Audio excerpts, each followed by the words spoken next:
लक्ष्मण हाके हा आदरणीय अजित पवारांना व शरदचंद्र पवारांना इंडिया ईस्ट कंपनी म्हणतो आणि त्याच इंडिया ईस्ट कंपनीकडे तो गेल्या वर्षभरामध्ये लोकसभेच्या तिकिटासाठी शरदचंद्र पवार साहेबांकडे हेलपाटे घालत होता आणि तो आदरणीय रोहित पवार यांच्या हेलिकॉप्टरमध्ये बसण्यासाठी अभिजित आबा पाटील यांच्याकडे विनवण्या करत होता आणि तोच लक्ष्मण हाके हा आदरणीय शरदचंद्र पवार साहेबांना दुतोंडी म्हणतो।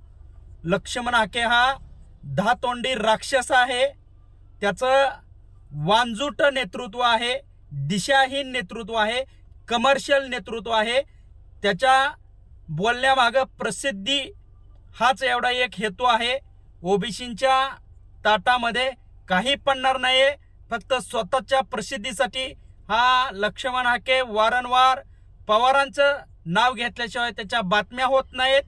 परंतु ओबीसी त्याला त्यांची जागा नक्कीच दाखवेल।